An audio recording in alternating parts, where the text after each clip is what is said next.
Bonjour à toutes et à tous. Je suis sensible à votre présence et à votre nombreuse présence.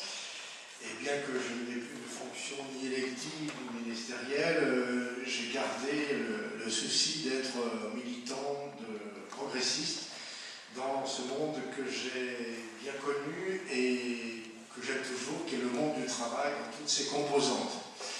Alors je voudrais dire tout de suite à M. Justet, il a de la chance d'avoir été inspecteur du travail dans mon département, parce que les conditions de travail qui m'imposent aujourd'hui, qui arrivent du nord de la France, enfin du nord de la Loire, j'avoue que 3 heures ici, 2 heures ce soir, à toute la matinée demain, je vais dépasser les 35 heures sans difficulté. Bien, plus sérieusement, je suis donc heureux d'être avec à la fois des praticiens et des étudiants.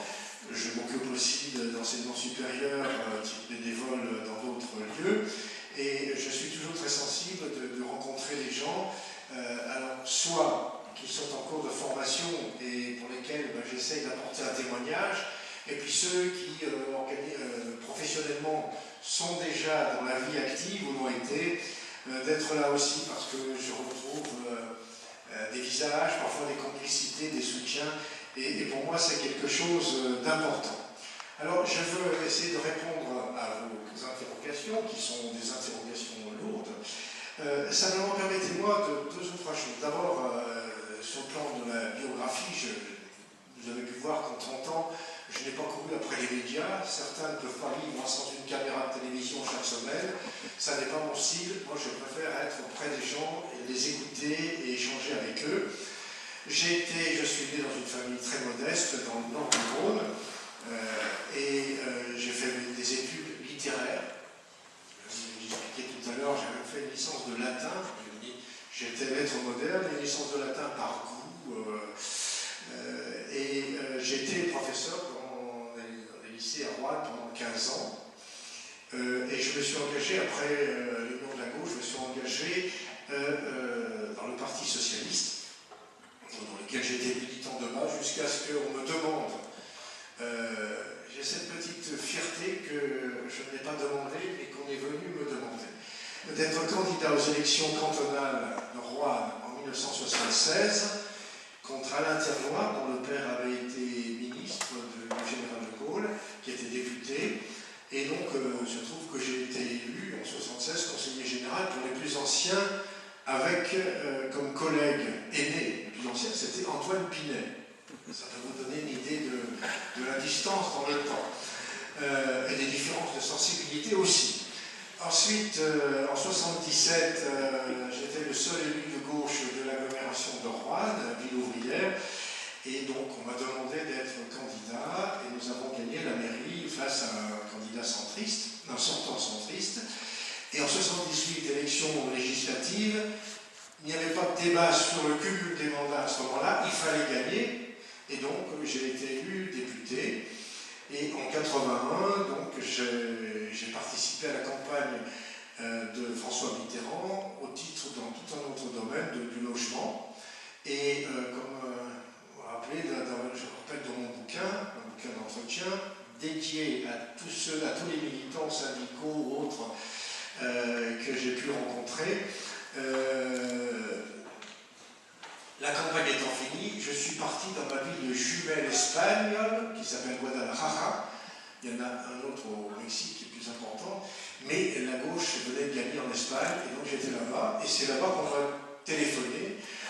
C'était Pierre Périgouvois, qui était secrétaire général du gouvernement, qui m'a dit tu viens le jour de la prise de fonction du président, et il veut t'offrir le café, et puis il me dit dans un sourire, je crois qu'il ne va pas te proposer que le café. Donc je suis allé à c'était le 21 mai, je crois, en 81, et effectivement j'ai bu le café. Après, le président, m'ayant fait remarquer que j'étais au bout du monde, ou presque, alors qu'un certain nombre de personnes, mais vous ne répétez pas, ne sortaient plus de chez eux, restaient à côté du téléphone au cas où, il n'y avait pas de portable, je dis ça après, il n'y avait pas de portable il y a 30 ans.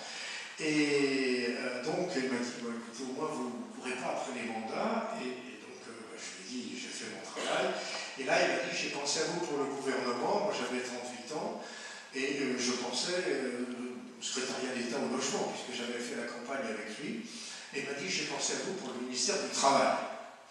Alors là, j'ai eu quand même un choc, parce qu'il faut avoir à l'esprit qu'il n'y avait pas eu d'alternance politique depuis 23 ans.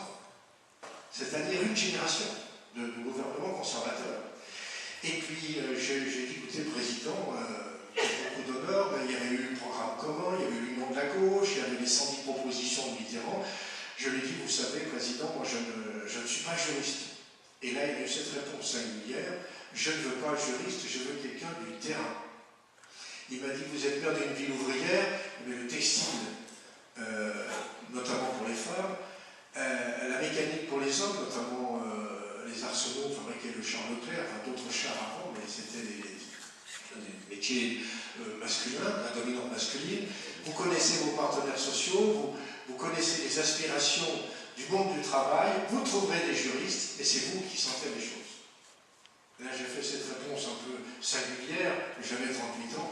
Je lui ai dit, écoutez, Président, si c'est un avocat, Mitterrand est avocat, si c'est un avocat qui me dit que c'est pas nécessaire d'être juriste, ça me rassure. Et après, il m'a dit, ben, je vous soutiendrai, mais n'oubliez pas que ce qu'on ne fait pas la première année ou les 18 premiers mois, on ne les fait pas après. Et donc, voilà la raison pour laquelle, ayant été nommé ministre du Travail, le 8 octobre de la même année, non mais je ne fais pas de commentaire,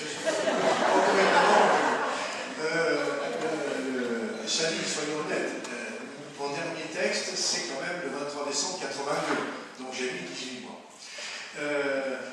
J'ai donc, le 8 octobre, j'ai fait un rapport sur les nouveaux droits des travailleurs, et le 4 novembre de la même année, de 81, tous les textes étaient passés au Conseil des ministres en partie, ce qu'on appelle la partie A, c'est-à-dire les grandes orientations. Et donc, après, on a eu à rédiger, à préparer les projets de loi. Je rappelle, accessoirement, qu'au mois de juin, avec Jacques Delors, nous avions augmenté le SMIC de 10%, avec un effet sur les charges sociales de 50% seulement, pour tenir compte de la situation des entreprises. Donc voilà ce paysage, et puis donc 82, ça a été ma grande année législative, à tel point que je me suis parfois un peu fâché avec d'autres collègues ministres qui avaient des projets de loi, mais comme je squattais un peu l'Assemblée nationale, plus que le Sénat, d'ailleurs que le Sénat avait un peu déclaré laisser faire les choses, question préalable qu'on ne peut pas délibérer, mais j'ai passé beaucoup de temps à l'Assemblée, et donc certains ministres qui avaient des projets de loi trouvaient le temps un peu long, malgré les sessions extraordinaires que nous avons faites. Alors l'année 82 était une année, je viens quand même à vos questions de démocratie, mais c'était une année particulière. D'abord, on a commencé par des ordonnances. Alors les ordonnances, pour tous les démocrates, c'est pas la tasse de thé. Vous savez, il y a bien une loi d'habilitation qui est votée par le Parlement, mais qui vous laisse un peu la liberté, enfin une assez grande liberté législative. Et quand même, ce texte qui, sur le plan de la démocratie formelle absolue, n'est pas idéal, le contenu mérite quand même un peu d'attention, puisqu'il y avait les 39 heures, payées 40, la généralisation de la 5e semaine de congés payés, et feu la retraite à 60 ans. Alors, on n'a pas beaucoup voulu d'avoir choisi les ordonnances.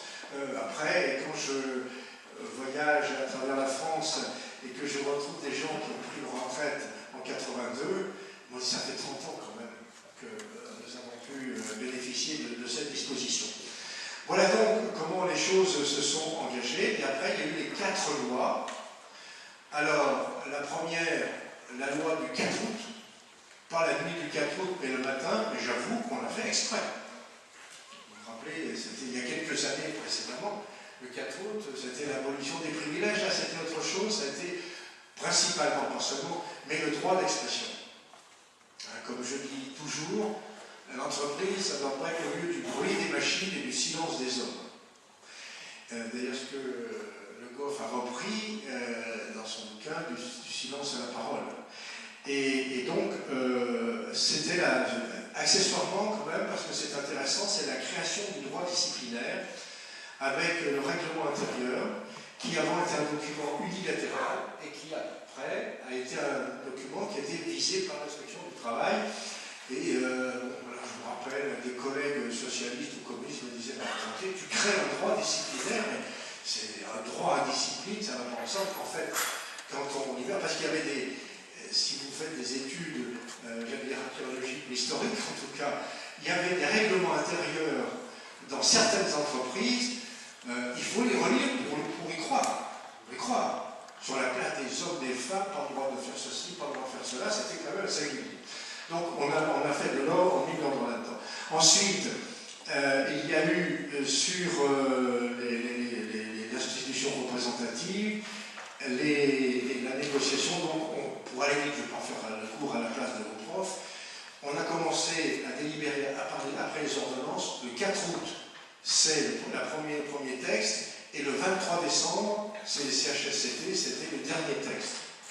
Mais ce n'est pas simplement, si vous voulez, il y a un mot que j'horripile en politique, c'est le mot mesure. On prend des mesures. C'était un projet politique que nous avions et qui était fondé sur une approche démocratique de la vie au travail. Alors, vous l'avez rappelé, pour moi, la démocratie et la démocratie en général, c'est, comme on l'a dit, le pouvoir du peuple, par le peuple et pour le peuple. Mais, alors même si les inventeurs de la démocratie, les Grecs anciens, c'était quand même incomplet, puisque les esclaves, les idiotes ne votaient pas. C'était donc réservé à ceux qui avaient la citoyenneté. Donc il ne faut quand même pas trop enjoliver la donnée. Mais pour moi, comme on l'a dit, c'est le partage donc, du savoir, de l'avoir, c'est la lutte contre les inégalités, et du pouvoir, étant entendu que, en ce qui me concerne, le pouvoir économique est sans doute celui qui, dans nos sociétés, est le moins bien partagé, sauf pour l'économie sociale. Donc, on s'est mis au travail, on a préparé les choses, et pour aller vite, alors d'abord je vous rappelle, parce que je dois leur rendre hommage à tous, même si c'était un peu divers, mais à mes partenaires sociaux, parce que ces lois, c'est une véritable coproduction législative. Je le dis, et j'ai des éléments pour le dire, j'ai vécu cela en direct. J'avais des partenaires sociaux, la CGT avec Henri Krasuki, la CFDT avec Edmond Maire, FO avec Bergeron et après Blondel, la CFTC avec Bornard, Ricard avec Barkelly. Donc j'avais, alors du côté du CNPF, c'était pas encore le MEDEF, c'était M. Chotard, qui lui, considérait que, alors j'avais les cheveux plus longs, j'étais socialiste barbu et issu de l'enseignement, donc j'étais un suppôt de qui vous pouvez imaginer. Et en tout cas, on a travaillé avec ses partenaires sociaux. Un souvenir, M. Chotard, le CPF, est arrivé les mains dans les poches en disant à quelle sauce allons-nous être mangés, et à l'inverse, les autres syndicalistes, notamment Henri Krasuki, qui arrive avec un dossier épais comme ça, belle sonde autour, et qui dit voilà, je t'apporte 23 ans de revendication. Et tu tries un peu quand même, oui, je lui ai dit, je peut-être trier un peu, mais c'était pour vous dire, et pour faire sentir cela, nous avons maintenant une certaine habitude, entre guillemets, des alternances politiques. Là, pendant 23 ans, c'est-à-dire une génération, il n'y avait pas eu cette approche. Il y avait aussi le Parlement, avec une majorité de gauche, et puis il y avait aussi une structure qui est tombée un peu en désuétude, mais qui existe toujours, qui s'appelait les groupements socialistes, les groupes socialistes d'entreprise, les GSE, qui étaient donc le monde du travail. Je rappelle à ce sujet que sur les 4 lois, j'avais 2 femmes et 2 hommes comme rapporteurs, déjà la parité, et ils étaient tous du monde du travail. Quand je regarde le Parlement aujourd'hui, je ne suis pas sûr qu'il y ait beaucoup de gens du monde du travail. Enfin, ça ne veut dire qu'ils soient paresseux, mais vous voyez ce que je veux dire, des salariés. C'est pour ça que quand j'adresse à des étudiants, je pense aussi que vous, il faut à un moment se poser des questions pour pas simplement subir, comprendre, commenter, mais agir. Alors, de là, quel était mon projet? D'abord, je vous dis, j'ai posé la question à toutes les organisations syndicales, est-ce que vous voulez de l'autogestion? Personne, même pas la CFDT, qui en était revenu. Donc, dans ce cas-là, on restait sur la base du salariat, donc du lien de subordination, et donc il fallait trouver un espace nouveau pour la démocratie dans le monde du travail. Alors, mon projet était le suivant, il y a 4 registres qui ont été déclinés dans les lois ou dans des textes réglementaires. D'abord, être attentif à réconcilier la collectivité de travail. Commençait déjà à se développer l'idée à se développer l'intérim, les remplacements, les CDD. Or, pour moi, l'entreprise, c'est un projet, c'est une dimension humaine de gens qui devraient être associés et partager un projet collectif. Les gens de passage ne sont pas forcément tournés vers le partage de ce projet. Par conséquent, la première chose, c'était reconstituer la collectivité de travail, d'où les modifications que nous avons apportées et les taxations sur le travail intérimaire. Je sais il peut y avoir des moments où il y a un coup de feu. Nous avons dans notre région, dans la région rurale, la fabrication, le plus grand fabricant en France, de papillotes. C'est vrai que c'est quand même assez saisonnier, les papillotes, même dans la mode. Par conséquent, il faut savoir qu'il y a des moments où on a besoin de renfort. Il y a des maladies, des congés maternité, des besoins de remplacement. Mais ça doit rester marginal par rapport à la structure d'ensemble de la collectivité de travail. Donc, taxer il y avait 2 fédérations à ce moment-là, qui s'appelaient le Promin et l'UNED, qui pensaient qu'ils allaient disparaître. Bon, c'est vrai que depuis, malheureusement, le travail intérimaire, les CDD ont repris de l'importance, mais c'est pour moi une dimension importante. Ensuite, le deuxième registre, c'était les droits individuels. Alors j'en ai parlé, Jean Diamant, tout à l'heure, notamment le droit d'expression, mais c'était aussi d'une certaine manière le droit de retrait. Alors, pour être clair, puisqu'il y a des spécialistes dans la salle, le droit de retrait m'a amené à une négociation avec le président de la République lui-même dans cette affaire, parce qu'il m'a laissé quand même beaucoup de liberté. Dans son programme, il avait évoqué le droit d'arrêt des machines. Je l'ai remplacé par le droit de retrait. Pourquoi? Parce que dans des activités comme celle de la bonneterie dans ma ville ou dans d'autres, quelqu'un vous pouvez arrêter la machine, ça ne pose pas de problème. Quand vous avez des usines de sidérurgie, comme il y en avait dans le sud de la Loire, des chaînes de fabrication, arrêter la machine, et celui qui prend la décision d'arrêter la machine peut être mis en cause s'il y a eu en amont ou en aval des difficultés. Et il ne faut pas perdre de vue que dans la responsabilité que revendiquent les chefs d'entreprise, il y a la responsabilité de la sécurité. Donc j'ai remplacé le droit d'arrêt des machines par le droit de retrait, qui est un droit individuel. Reconstituer la collectivité de travail, des droits individuels renforcés, ensuite des droits collectifs également renforcés. Alors la protection, c'est toutes les organisations, enfin les institutions représentatives, délégués du personnel, comité d'entreprise, comité d'hygiène et de sécurité. Et là, eh bien, effectivement, plus de liberté individuelle et plus de responsabilité collective. Alors, je n'entre pas dans de détails, simplement pour ce qui concerne les comités d'entreprise. 3 choses: meilleure formation, meilleure information et un budget propre, de 0,2% sur la masse salariale. Donc, qui leur donnait une liberté plus grande pour des expertises, des audits, il y a plus de droit d'alerte également. Donc, renforcer ces structures. Je rappelle aussi que les délégués du personnel ont aussi des possibilités un peu symétriques par rapport notamment à la sécurité. Donc, les CHSCT, l'autre... alors, je rajoute, j'avais aussi créé les délégués de site. Ça commence à apparaître, 30 ans après. Délégués de site, c'est centres commerciaux, zones industrielles où il y a des problèmes collectifs qu'il faut traiter aussi. Ça commence à se développer, mais c'est très loin, on est encore très centré sur l'entreprise seule.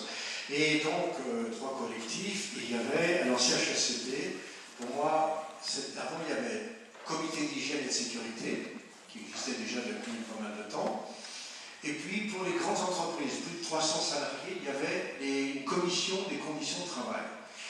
Et j'ai élargi pour que le CHSCT soit à la fois hygiène et sécurité, plus les conditions de travail, c'est-à-dire passer d'une attitude, d'une action préventive pour protéger la santé et la sécurité, à une action offensive pour améliorer les conditions de travail, la qualité du travail et la qualité de vie au travail.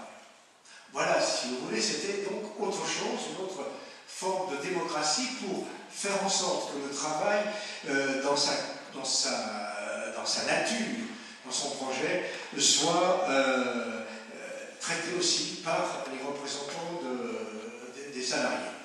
Et enfin, alors collectivité, droit individuel, droit collectif, c'était pour moi des conditions nouvelles pour compléter le droit d'essence législative par le droit contractuel. Pourquoi cela? Parce que d'abord faire la même loi pour une petite entité, je reviens à mon exemple d'une bonneterie de 50 personnes, ou pour une société sidérurgique comme on avait Creusot-Loire, on peut faire, comme dirait les rugbymen, des fondamentaux collectifs. Mais après, dans le détail de l'organisation du travail et des négociations, il y a des activités qui sont saisonnières, il y en a qui ne le sont pas, il y en a qui sont soumises à certaines contraintes de fournisseurs, de concurrence. Laisser une liberté aussi, c'est une forme de responsabilité que de développer la politique contractuelle. Voilà donc la philosophie de ces textes et donc ces lois qui ont été votées avec, dans l'ordre, donc la loi du 4 août, ensuite le 28 octobre pour les institutions représentatives, la négociation collective, donc la politique contractuelle que je souhaitais et que je souhaite toujours la plus large possible, c'est-à-dire le niveau d'entreprise. Alors vous connaissez la NAO, vous avez fait allusion, la négociation annuelle obligatoire. Je disais, j'ai l'habitude de dire que en démocratie politique, eh bien, il y a des échéances, il faut que dans la démocratie économique, il y ait des rendez-vous. C'était la NAO. Alors, une négociation annuelle obligatoire, alors c'est un rendez-vous pour lequel le patronat se prépare, les syndicats aussi, mais c'est vrai, vous l'avez dit, il n'y a pas obligation de conclure. Alors souvent c'est un rendez-vous où chacun dit son mot ou son fait, et puis on ne va pas plus loin. C'est pour moi un regret, mais quand on est dans un gouvernement collectif, il y a des arbitrages, et qui ne sont pas toujours ceux qu'on souhaiterait. Donc voilà la raison pour laquelle on s'en est arrêté là. Si le CHSCT, qui est une institution représentative, a été voté comme les syndicalistes, c'était le cadeau de Noël, a été voté en fin d'année, c'est tout simplement des raisons d'encombrement parlementaire, parce que, je ne vais pas en faire l'ancien combattant, mais je rappelle, il est trop dit le droit des femmes, Quillot le logement, Fitterman la LOTI sur le transport, Gaston Defferre sur la décentralisation, Badinter avait fait la peine de mort, j'en oublie sans doute encore, et trouvait que Roux était quand même très présent au Parlement et puis il voulait aussi un peu de place pour eux. Alors, les choses se sont quand même dans l'ensemble plutôt bien passées. Voilà donc, si vous voulez, ces principes et la déclinaison législative qui a été faite. Alors, quel bilan on peut tirer de tout cela, si vous voulez, aujourd'hui? D'abord, il y a quelque chose, alors l'intérim, j'en ai dit un mot, je pensais le contenir, l'histoire m'a montré qu'il n'est pas tellement contenu. En ce qui concerne le droit disciplinaire, tout ce qui était réglementaire est à peu près resté calé, les inspections du travail ont fait leur travail, assumer leurs responsabilités. Par contre, en ce qui concerne le droit d'expression, alors là, c'est ma déception. Parce que je pensais que, j'espérais allait se passer deux choses. D'abord, les gens allaient parler, et deuxièmement, que ça allait développer le niveau de syndicalisation. Et un de mes regrets, alors je reconnais une lacune, j'ai été pas suffisamment attentif aux PME et aux TPE, aux petites entreprises. C'était des lois plutôt pour les grandes entreprises. Autrement, il ne faut pas perdre de vue qu'à cette époque-là, c'était encore un patronat industriel. Aujourd'hui, le pouvoir économique, il est tenu par les banques, par le monde financier. Il y a 30 ans, c'était un patronat plus industriel. Les leaders du CNPF à l'époque, c'était l'UIMM, c'est-à-dire les industries métallurgiques et minières. Donc le paysage a quand même pas mal changé. Mais c'est vrai que je pensais que les gens allaient parler, ils me le demandaient. Et il a manqué les travaux pratiques. Et deuxièmement, je pensais que du coup, en renforçant, en donnant les politiques de négociation, politiques contractuelles, des responsabilités plus grandes aux institutions représentatives et syndicales, je pensais que les gens allaient se syndiquer. Aujourd'hui, on arrive, tout confondu, public et privé, autour de 8%. C'est pour moi un regret majuscule. C'est un regret considérable. Et c'est pour ça que chacun a la liberté de ses choix personnels, politiques, syndicaux ou autres. Je ne peux que souhaiter que les gens s'inscrivent dans cette démarche. Parce que il y a d'abord un pluralisme syndical, mais certains disent qu'il y en a, c'est un peu trop large. Mais avec 5 syndicats représentatifs, qu'on ait 8% de syndiqués en France, ça pose quand même une interrogation si on veut défendre la politique contractuelle. Un mot quand même sur un thème qui revient en force aujourd'hui, c'est les CHSCT, le monde du travail, les conditions de vie au travail. Alors, en 82, lorsque j'ai fait ces textes, on parlait de deux choses, les maladies professionnelles, en gros, et les accidents du travail. Elles n'ont pas disparu, ces deux concepts, enfin ces deux données n'ont pas disparu, mais depuis, les choses se sont affinées, certains disent médicalisées, mais en tout cas, il s'est passé le monde à faire en sorte que le monde du travail a connu des difficultés nouvelles. Alors vous avez peut-être travaillé là-dessus, mais les troubles musculo-squelettiques, les risques psychosociaux. Il vient d'avoir un texte qui vient de sortir au Conseil économique et social où je suis allé plancher il y a quelques jours. Les risques psychosociaux. Il y a les CMR. Alors CMR, c'est les produits cancérigènes, mutagènes ou reprotoxiques. C'est un toxique pour la reproduction. On a fait sur la vie hormonale.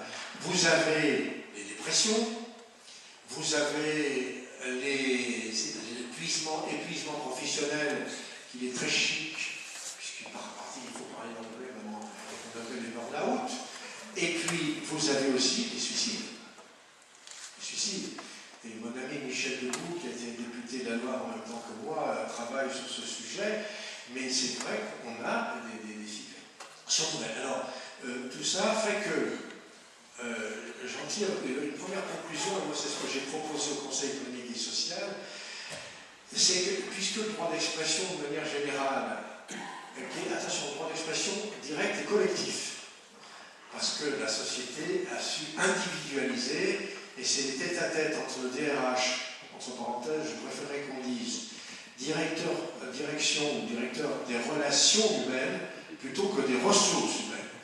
Pour moi, l'énergie ou la matière première sont des ressources. Excusez-moi pour mettre l'homme dans la même catégorie que le charbon ou le nucléaire ou autre chose. Bon, je ferme cette parenthèse. Et on a individualisé les rapports sociaux dans l'entreprise au lieu de faire cette démarche de droit d'expression individuelle et collective qui permet d'échanger et de retrouver un peu cette démarche et ce projet collectif, ce projet partagé, parce que maintenant, comme disent certains, on a remplacé la lutte des classes par la lutte des places. Et la compétition se fait souvent dans l'entreprise aussi. Voilà tout ce paysage-là. Deuxième observation, autant je pense qu'il faut que le droit d'expression serve à alimenter en amont les CHSCT, autant je pense aussi, quand je rencontre des organisations syndicales, professionnelles ou autres, d'être attentif aussi qu'il y a de la souffrance dans le chômage. Et ne pas perdre de vue qu'il y a les deux registres à avoir à l'esprit, et pas simplement ceux du travail. Vous savez très bien les choses, je n'insiste pas. Puisque je suis sur la CHSCT, je ne fais pas de cours structurés, je laisse ça aux profs, ils font ça très bien. Je pense qu'il y a quelque chose qui nous pend au nez, après la viande, c'est les nanotechnologies, qui se mettent partout. Hein. Il y a les aspects biologiques aussi, qui se mettront aux aspects biologiques, mais dans tout un tas de domaines. Et là, je pense qu'on commence à y travailler, mais on est loin du compte. On est loin du compte, et parce que ça commence à apparaître dans des produits, dans des objets, et on ne sait pas ce qui pourrait se produire. Donc là aussi, l'activité humaine mérite qu'elle soit évaluée dans tous ces registres. Sur la politique contractuelle, qui est pour moi une des dimensions de la démocratie dans l'entreprise, j'avoue que il y a 4 registres. Il y a le registre de l'entreprise, c'est la NAO. Une partie du patronat voudrait confiner la politique contractuelle entreprise par entreprise. Je pense qu'il faut une régulation plus large et qu'il faut des négociations de branches. Je rêvais même, mais j'étais jeune, en 82, de négociations de branches au niveau européen. Et là, j'ai un souvenir très amer. Mitterrand me demande, c'était pour juillet 81. J'arrivais. Il faudrait nous faire un mémorandum pour l'espace social européen. J'ai préparé de base, notamment cette idée de négociation de branches au niveau européen avec. Bon, j'ai toujours, et j'y crois toujours, parce que l'Europe, pour moi qui suis européen, c'est quand même une lourde déception aujourd'hui, mais c'était l'idée. Je sais bien qu'on ne va pas aligner la Slovénie, les Pays-Bas et la France dans le quart d'heure, mais qu'il y ait des convergences sociales et des convergences fiscales pour qu'on s'approche d'une communauté européenne et pas simplement d'un marché commun.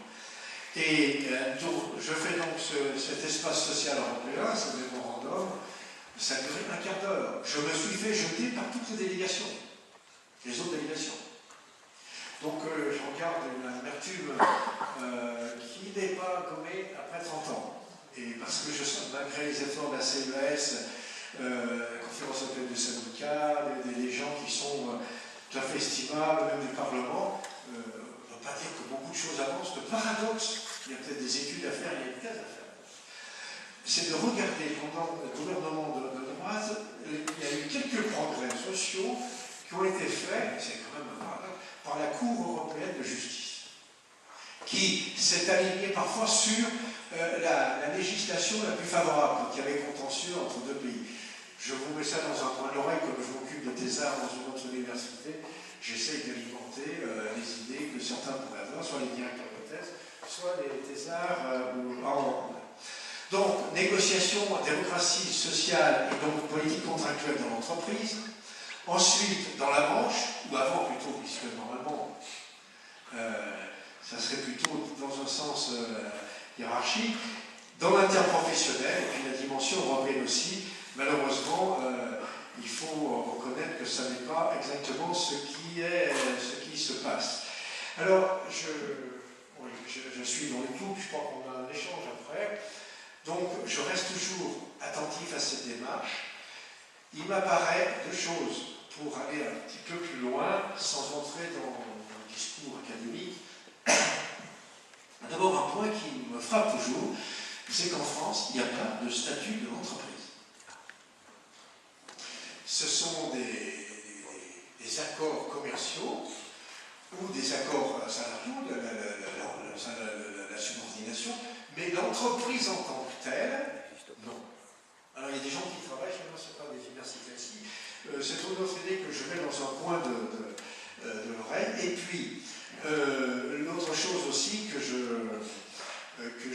voudrais évoquer, c'est qu'il y a quand même un espace économique dans lequel il y a une démocratie sociale pratiquée, c'est l'économie sociale.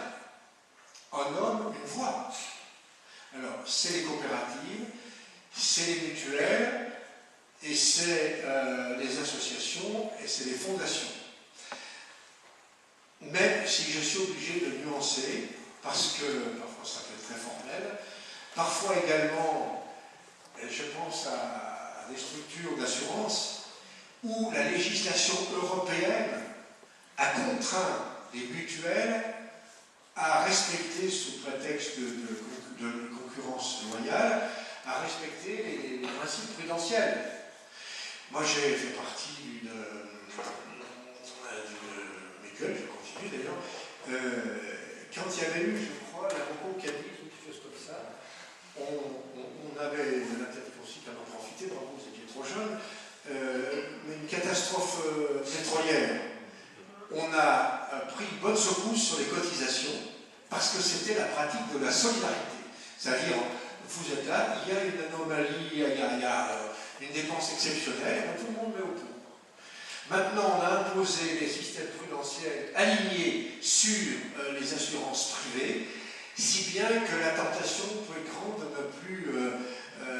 de ne plus participer à la vie démocratique d'une mutuelle comme on aurait pu l'espérer. Pour la petite histoire, je suis né dans un village de 300 habitants et le directeur général de la Maïf est de mon village. Je ne fais pas publicité parce que maintenant je ne suis plus à la Maïf, mais plus ma retraite, mais c'est pour dire que là aussi, c'est bien qu'on prenne aussi des responsabilités dans le monde du travail et aussi dans ces espaces-là. Donc il y a l'économie sociale qui pour moi est un élément important et je regrette d'abord qu'en 81 on n'ait pas assez poussé les choses, mais peut-être que le ministre en charge n'était pas assez. Et puis il y a eu aussi une prudence de la part des responsables de l'économie sociale pour participer. Et c'est quand même singulier. Maintenant, sont organisés. Il y a des chambres de commerce de l'économie sociale, des chambres régionales de l'économie sociale. Il y a l'USGRS. Pour aller vite, c'est l'équivalent du MEDEF, mais de l'économie sociale. Ils ne vont jamais en grande négociation patronat syndicat.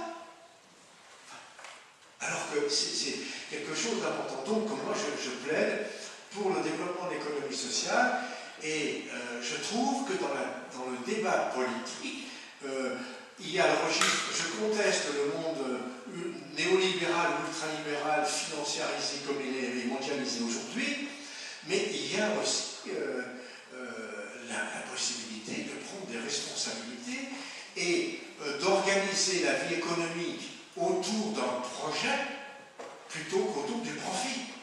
Moi, j'ai géré une entreprise d'économie sociale de 500 personnes sur 120 communes. Donc, élu, le président élu. Je me suis posé la question de savoir pourquoi les Français, d'une manière générale, l'Europe latine, étaient aussi éloignés de l'acte économique. L'acte économique, il est écrit dans aucune Bible, si j'ose dire, que c'est forcément quelque chose qui est fondé sur le profit. Ça peut être sur le projet de rendre des services, de produire des biens, en équilibrant ses comptes, et en payant correctement les gens, respectant le consommateur, etc. Et l'environnement. Et une des explications qui a peut-être ses limites, mais quand même, ça m'a frappé. Lorsque l'ingénieur général Riquet a fait le canal du Midi, il a eu des problèmes avec les intégristes catholiques du moment, parce qu'on lui reprochait d'avoir contrevenu à l'œuvre de Dieu au motif qu'il avait connecté deux bassins versants opposés, l'un vers la Méditerranée, l'autre vers l'Atlantique. Vous savez, c'est le seuil de Naurouz avec les écluses, etc. Et donc, il ne faut pas faire des choses comme ça. Au même moment, et me semble-t-il avec le même Dieu, les Pays-Bas faisaient des polders, c'est-à-dire qu'ils transformaient les boues en pâturage, en champ de tulipes, en tout ce qu'on voulait, en disant bah, Dieu nous a donné ça, c'est à nous de le transformer. Et cette double approche opposée de l'acte économique, finalement, on le retrouve un peu aussi dans les institutions européennes. L'Europe du Nord, elle a l'esprit d'entreprise, elle aime participer à la vie. D'ailleurs, c'est très clair. Les Anglais, les Anglo-Saxons, l'Europe du Nord, dans les institutions européennes, j'ai pratiqué pendant 5 ans en tant que ministre. Bon, ils sont en amont dans le lobbying, c'est pas par hasard qu'ils ont inventé le mot, ils sont en amont des textes, ils sont pendant les débats et ils sont dans le service après-vente. Le latin, lui, il regarde, notamment dans l'Assemblée, quand si vous allez à Strasbourg, vous irez jeudi. Jeudi, c'est plein, c'est le jour où on fait le pointage pour les indemnités. Je bien dit. Donc, vous avez le latin qui fait son grand discours, qui vérifie bien que le journal local va reprendre en disant il s'est exprimé, il a dit des choses très fortes, et puis on ne l'a pas vu en amont et on ne le voit pas trop en aval. Et ça, on le paye, ça aussi, sur le plan politique. Donc, en tout cas, je pense qu'il faut là aussi qu'on repense la question. On ne peut pas se contenter, me semble-t-il, de dire que le monde néolibéral a tous les défauts qu'on peut imaginer, les inégalités, l'exploitation, la destruction de l'environnement, etc. Il y a quand même d'autres alternatives. Et là, je trouve, alors je ne sais pas ce qu'il y a Alex, et je commence à voir apparaître des chaires d'économie sociale dans un certain nombre de facs, et je pense que là aussi, des jeunes peuvent se dire qu'après tout, pourquoi ne pas monter une entreprise qui ne soit pas fondée sur le modèle. La loi existe, et ça commence à se développer. Il y a les SCOP, qui sont les entreprises ouvrières de production, qu'on va peut-être changer.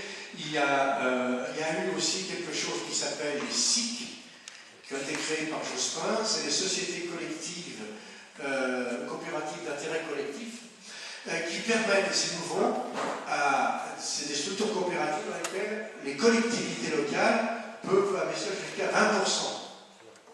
Il y a encore un autre sujet, c'est un peu différent, mais qui vient d'être créé, qui s'appelle, en 2010, c'est les sociétés publiques locales, qui sont copiées sur le modèle des Stadtwerke allemands, qui sont des entreprises, au départ limitées en France à l'urbanisme, à la construction, maintenant tous azimuts, ça peut être du social, ça peut être de l'urbanisme, ça peut être du culturel, qui est fondé sur l'idée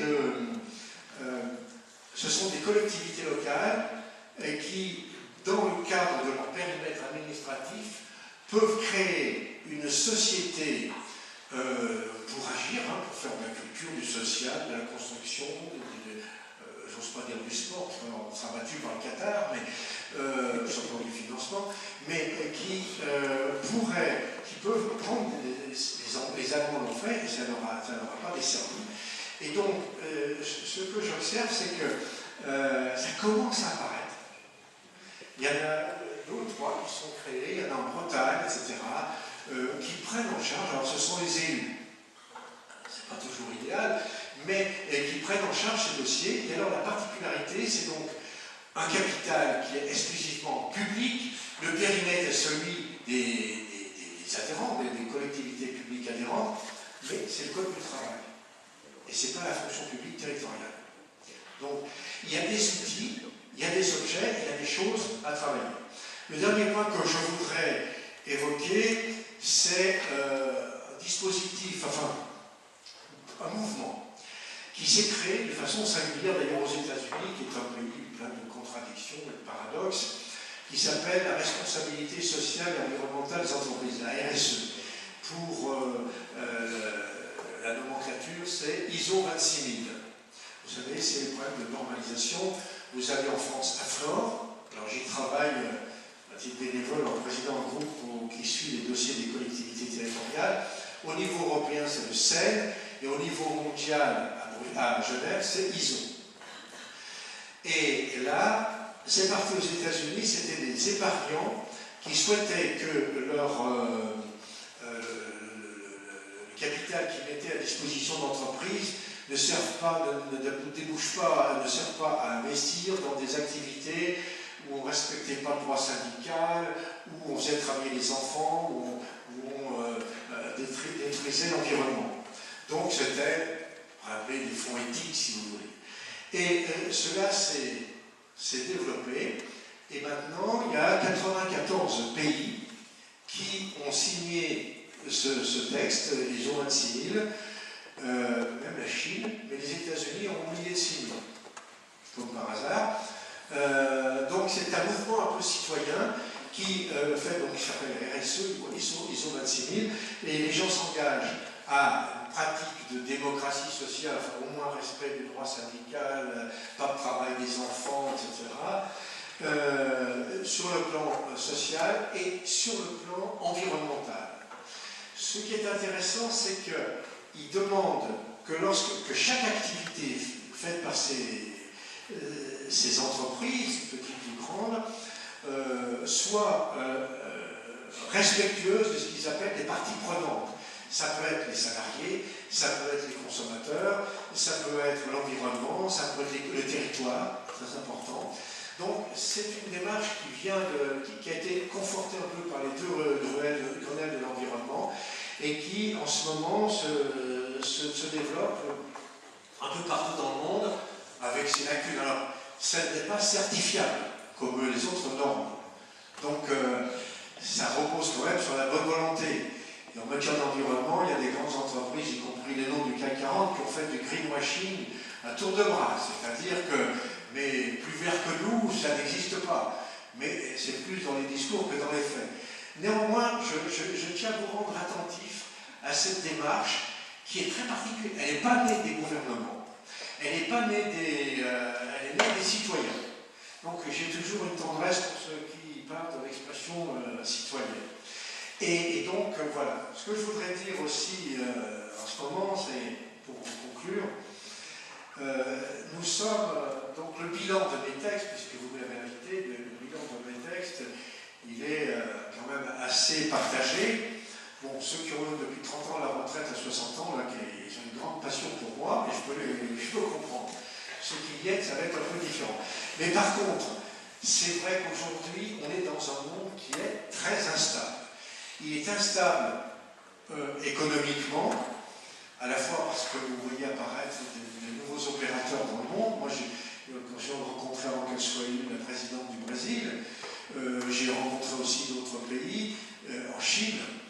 Un souvenir, j'étais avec un ministre chinois, ministre des Transports, d'ailleurs 2 millions de salariés, c'est quand même pas mal, et qui me disait, après quelques sakés, parce que c'est très dur, les négociations chinoises, c'est pas un entraînement intensif. En France, c'est très dur. Il me disait de toute façon, vous continuez à faire des salles d'animation et de sport, nous on construit des usines. Ça m'avait un peu fâché, mais c'est vrai que l'autre qui m'avait fait aussi un peu de peine, c'était Panérou Gandhi, le fils. Elle s'appelait son fils qui a été assassiné. Il m'a dit quelque chose qui m'a toujours frappé. On déjeunait ensemble dans un très bon restaurant. Et il a déjeuné chez Bocuse, parce que quand j'avais éteint, avec un gilet pare-balles. Là, j'ai dit, écoutez, enlevez-le. Il y avait du monde à chaque porte. Il s'est quand même fait assassiner. Et il me disait, de toute façon, alors c'était quelques temps, enfin les Chinois, vous savez, on vit des moments dramatiques quand on est ministre. L'autre qui me dit qu'on fait trop d'équipements de loisirs et pas assez d'usines. Et donc Rajiv Gandhi me dit, de toute façon, c'est nous qui avons inventé l'informatique, puisque c'est nous, les Indiens, les hindous, qui avons inventé le zéro. Et là, il faut voir une photo, il y a une stèle de je ne sais plus quel temple indien, de 700 ans avant Jésus-Christ, où il y a le zéro. Et, vous savez, nous, notre culture latine, enfin, elle ne connaissait pas le zéro. Les Romains, comme c'était des guerriers, les Romains, ils connaissaient les centurions, les décurions, c'est-à-dire que le zéro n'existait pas, puisque l'armée commence commence à 1, les soldats, compter en soldats. Or, le 1 et le 0, c'est la base de l'informatique. Alors tout ça m'avait perturbé. Alors, quand vous voyez le chinois, l'indien, le brésilien qui nous explique qu'on est un peu décalé, c'est vrai que le monde dans lequel on vit aujourd'hui, moi j'ai des enfants, j'ai des petits-enfants, c'est vrai que le monde plus la stabilité du monde rural, avec sa nostalgie des travaux champêtres. Il y a là une vraie question, donc le monde a changé. Alors, il a changé sur le plan économique. Je vous ai dit un mot tout à l'heure, moi, quand j'étais en fonction, j'avais un montant, que c'est toujours mieux aujourd'hui, c'était un monde plutôt à dominante industrielle dans les leaders, maintenant c'est le monde de la finance, et d'une finance échevelée. À ce sujet, autre chose, puisque j'ai affaire aux étudiants, j'en profite, pensez à regarder les accords de la Havane en 1944. Si ces accords, je vois qu'il y en a qui les connaissent, les économistes, ils ne sont pas tous mauvais, les économistes. Je peux le dire puisqu'il y en a ici. Non, mais c'est vrai. Non, mais il y en a d'autres, oui. Mais si, je vous avais prévenu à midi, donc là, les accords de la Havane en 1944, donc, en gros à la fin de la guerre, les gens se sont réunis pour se dire il y aurait peut-être 2-3 choses à faire parce que quand même il s'est passé quelques catastrophes humaines, économiques, techniques, militaires. Et là, il y a eu un accord de la Havane avec Leonard Keynes, qui était un des leaders de l'affaire, et qui avait dit il faut quand même qu'on essaye d'organiser ce monde autrement. Et il y avait des systèmes de change entre les nations. Il y avait une nouvelle monnaie qui avait été proposée, qui s'appelait le Bancor. Et ce texte avait été validé, et la Havane n'était pas castrice à l'époque, ça a été validé. Malheureusement, après le changement de gouvernement, les Américains n'ont pas suivi, et alors on est parti après. Nixon a laissé tomber la parité dollar, hors dollar, bon, c'est parti pour, j'ose pas dire, pour la gloire. Et regardez cela, parce que le monde aurait pu être tout à fait différent avec les accords de la Havane. Donc, instabilité économique, la finance, la mondialisation, l'individualisme, j'en ai dit un mot tout à l'heure, et puis quelque chose qu'il faut avoir à l'esprit, c'est l'instabilité technologique. Parce qu'il n'y a jamais eu autant de chercheurs sur la planète, dans la plupart des pays, notamment les pays développés. Bon, ils trouvent, c'est pas toujours pertinent ce qu'ils trouvent, mais souvent. Donc ça veut dire que vous avez des technologies, des industries, des travailleurs et des territoires qui peuvent se trouver plombés en peu de temps. Rappelez-vous, maintenant vous stockez sur des appareils minuscules des heures d'images, de textes, etc. Moi j'ai connu une époque où il y avait les magnétophones qui faisaient 500 kg, enfin j'exagère, des gros engins. Je disais qu'avec la 5G, vous pourrez télécharger un film en 1 seconde. Et bien tout cela, alors c'est dans les domaines de la technologie, du numérique, du biologique, de l'eugénisme, on en disait un mot tout à l'heure, il va se passer des choses qui font que le métier d'aujourd'hui ne sera pas forcément celui de demain. Or, on était quand même tous, notamment par notre culture, par notre histoire, on avait tendance à s'installer dans des profils professionnels plus ou moins linéaires quand même. Et je crains que cela ne soit plus le cas. C'est-à-dire qu'il faut se préparer à des évolutions de vie professionnelle, de carrière, d'entreprise. Et ça, c'est une vraie question pour les hommes et pour les territoires. Et là, donc, le dialogue, la préparation, les comités d'entreprise doivent, les syndicats, ça n'est pas simple pour eux. Moi, je vais finir mon propos qui est un peu long, pour vous dire que bon, je vous ai donné quelques-unes de mes convictions. Ce que je pense, c'est qu'effectivement, on va être dans un monde dans lequel il faut se préparer à des mutations plus ou moins lourdes. Il y aura des permanences, mais que les valeurs humaines restent permanentes et qu'on aura besoin de l'intelligence collective, de la solidarité et de l'initiative. Et si vous me permettez, je voudrais finir par une citation d'un gauchiste redoutable, bien que qu'il soit décédé. Je cite, « Les ennuis commencent lorsque le négoce devient un tout en soi et que l'argent, au lieu de n'être qu'un médiateur entre deux marchandises, devient une fin et la marchandise un intermédiaire pour l'acquérir. » Ce gauchiste s'appelait Aristote.